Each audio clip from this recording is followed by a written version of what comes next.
Hi, my name is Barb Cruz. I'm a member of the Michigan Depression Glass Society, and I have been for over 20 years. Today, in lieu of our anniversary dinner, we are having a virtual meeting, and I hope you enjoy it.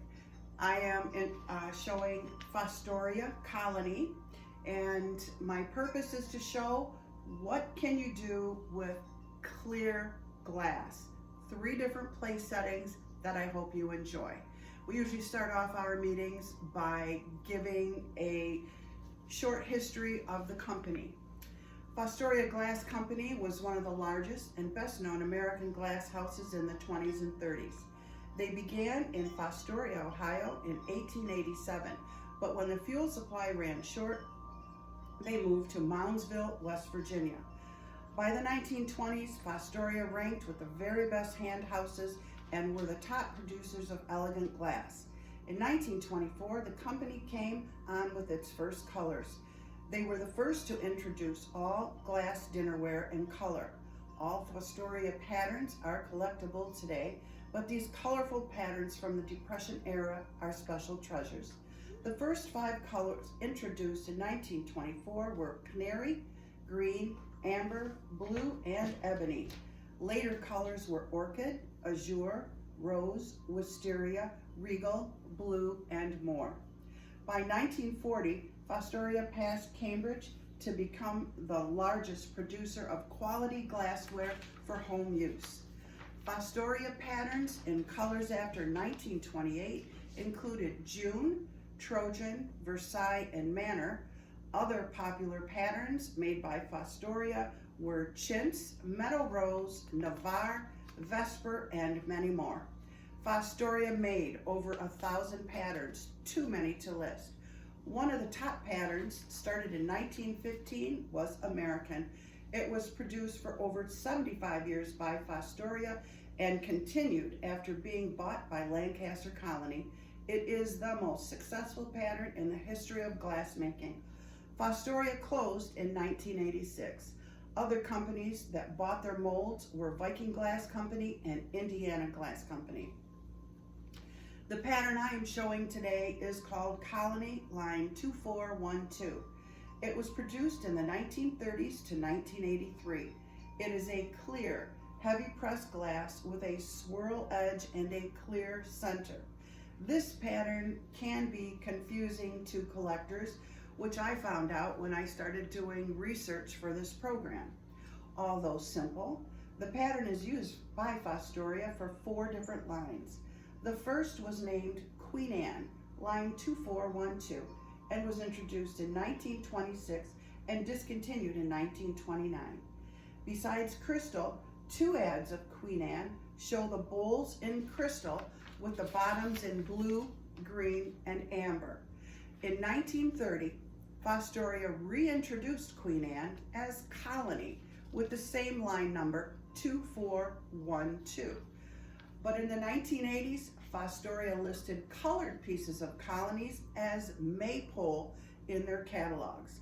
Maypole glasses were thinner, but still had the swirled bowl and a different foot with the same stem. Red vases, candlesticks, and bowls, now being found, were produced by Viking for Fostoria during this period. The 4th name, which was for stemware and tumblers, was called Colonial Dame.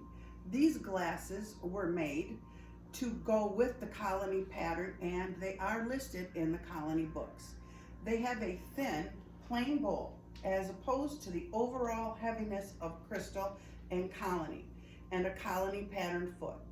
These stems came in dark emerald green or amethyst bowls with the crystal pattern foot. They also list an all crystal glass. I can honestly say the best part of collecting any pattern from any company is researching its past. I did not know there were so many names. And now on to my table setting. The first one that I would like to show you is a fall presentation. This is a 7-inch salad plate. and you can see the heavy crystal lines and also a clear crystal center. Now I know a lot of people have problems with crystal with a plain center because of knife marks. Either you have a great supply of them and they are in a price range where you can easily replace them, or you can just serve food on them that do not require a lot of cutting. This is the 9-inch dinner plate. There's one more plate that goes with this set, the bread and butter plate, and I do not have that. We have the goblet, 5 1/8 inches. We also have an iced tea glass, 5 1/2 inches, and it holds 12 ounces. The bud vase is a 6-inch vase, and you can see the swirl, and also the pattern around here also has the swirl, and the bottom also shows the swirl in the colony vase. They had several different candles. Today I have 5 different types of candles that Colony made. There are more. This one is the 3 1/2 inch candle, which, as you can see, the pattern goes from top to bottom, including the stem. One good characteristic of Colony. I also have the butter dish and underplate. Shows the pattern all the way around, including the top. And the butter plate has a solid handle, patterned bottom, and Colony in their bowls, which I will be showing shortly when I show the service pieces. They have both types of handles. They have the closed handle and the open handle. I also have a mayo with the spoon. The mayo does not have a patterned bottom.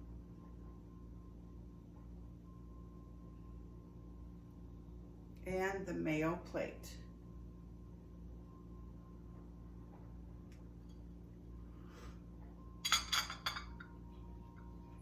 As a go with for this, I have Georgian Viking salt and pepper shakers, which whenever you're setting a table, you want to add a little bit more color. Start off with the small things, including your flowers, to bring out different colors.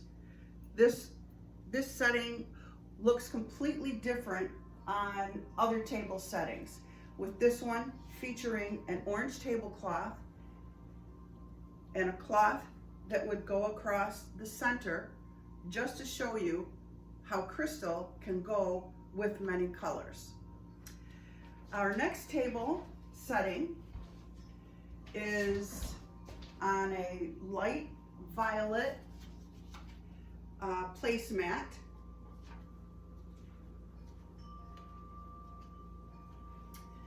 And I do have the same 2 plates here.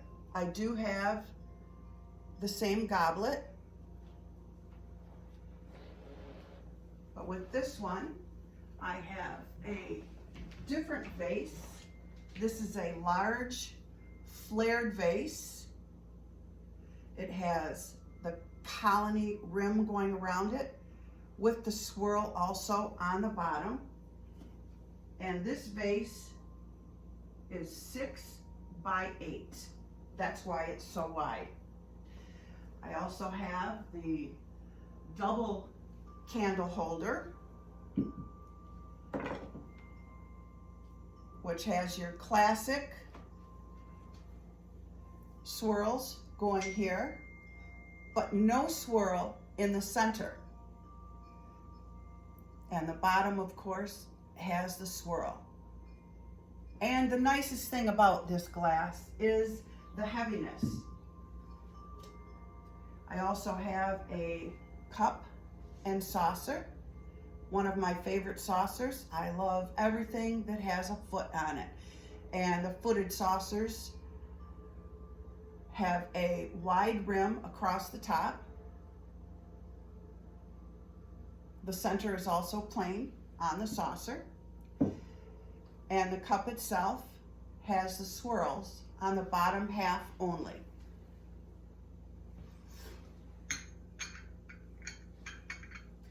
They have two different kinds of cream and sugars. This is the individual serving for cream and sugar. The handle is exactly the same on these as the cup and saucer. There's no lid that comes with this. And like the, just like the cup, it is also footed. It also has a plain bottom.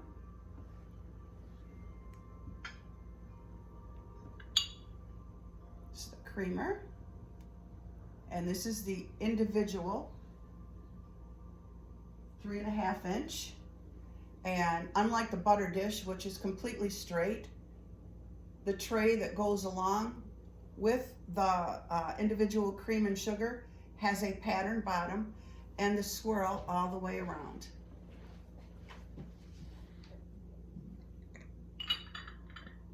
And then we have our regular cream and sugar, which holds 7 ounces for the cream. The classic footed on the bottom, and also the handles have the swirls in them. And of course, the whole bowl of both is swirled, and there's no lid that goes on this either. I have a compote, which has the swirl going around the center, the swirl on the bottom, and the swirl around the top. Now, doing my research and looking in the books, the lid was actually sold separate from this, and you can tell it comes with the lid because it has an inside rim. So I noticed that there are no wear marks at all on this. So I don't think that there was ever a lid purchased with this one. Like I said, they are sold, they for some reason were sold separately. I also have a cruet. It's 4 ounces. It has the classic colony handle. This one has a clear bottom, swirls from bottom to top, and this holds 4 ounces, and I do not have a stopper with it. And as usual, I have a go with. I do not have the salt and pepper shakers that go with this pattern. So my go with is crystal salt and peppers, paneled. And our last table setting is the Christmas holiday.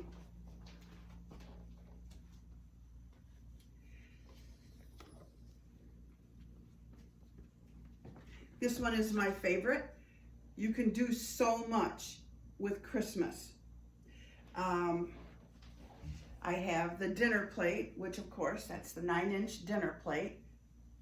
But because it's crystal, whatever, just like with the violet, just like with the fall colors, you can change the pattern of how you're trying to dress up your glass. I have a sherbet or champagne, as some people like to use it.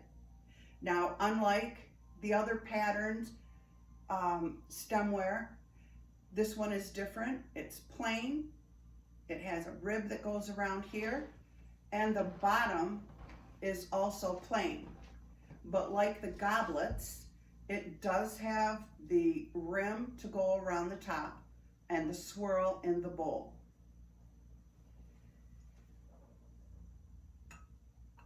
The candlesticks are 7-inch candlesticks. The entire thing is completely swirled. You can see on the bottom. And these are very nice. That's the third set that I have. To go with this, of course, I'm using red. And Viking Glass Company was the one that bought many of the molds from Fostoria. So I'm using Viking Georgian as I did in the amber with the fall setting. And some people call Georgian thumbprint. It's a ruby red pattern. And I have a 12-ounce tumbler to go with this. It's 3 5/8 inches tall. It's a beautiful glass. And I have the goblet, 5 1/8. And this one has a patterned bottom on it.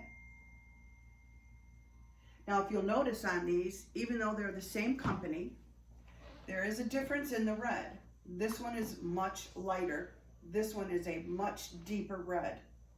So even though it's the same company, you can have variations in your glass. Also, we have this compote. This is by the Viking Glass Company also. I don't know if you can tell, but this one was more like amberina. It's got a lot of gold in the bottom. And my goal with this is a side plate.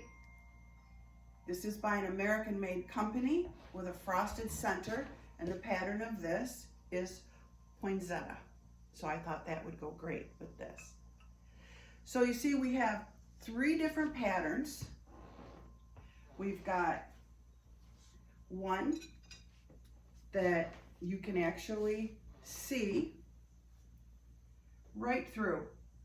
What a beautiful place setting that makes, where you can make a holiday and you can have basically any one that you want. We've got the other one in the violet and one in the fall.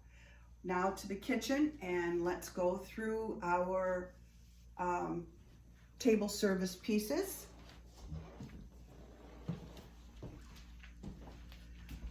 Okay, starting at this end, we have our lotus bowls.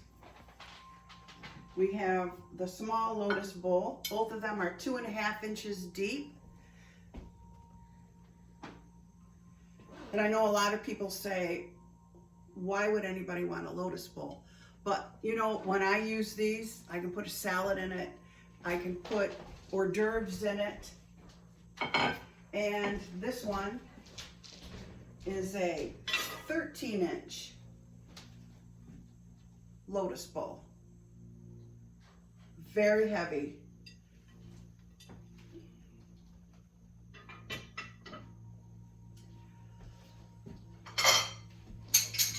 And over here I have an 11-inch flared bowl.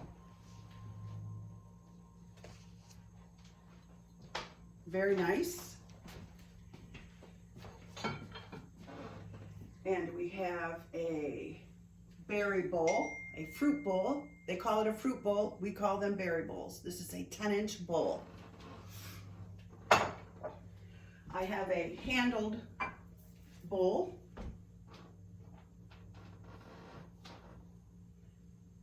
And this is what I was talking about. Some of the pieces have open handles and some of them have closed handles. This is one of their candlesticks, but it has a smaller swirl around it, but it is still colony. And over here, we have a 3-part relish, open handle. And this one is called a muffin tray.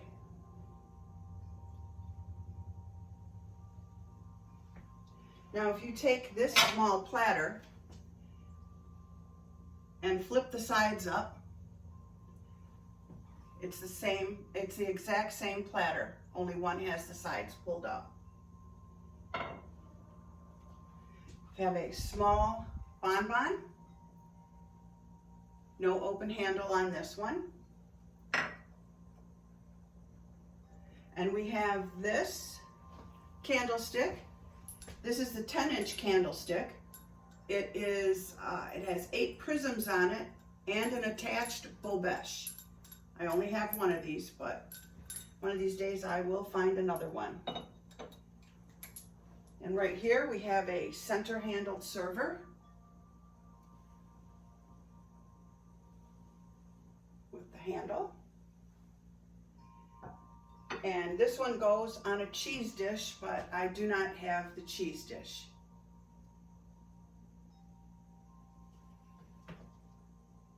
I have a 3-toed bonbon tray with the flare coming up around it.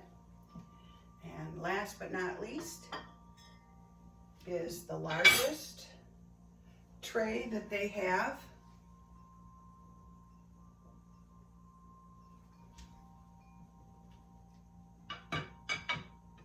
Thank you very much for watching my presentation of Fostoria Colony. Thank you.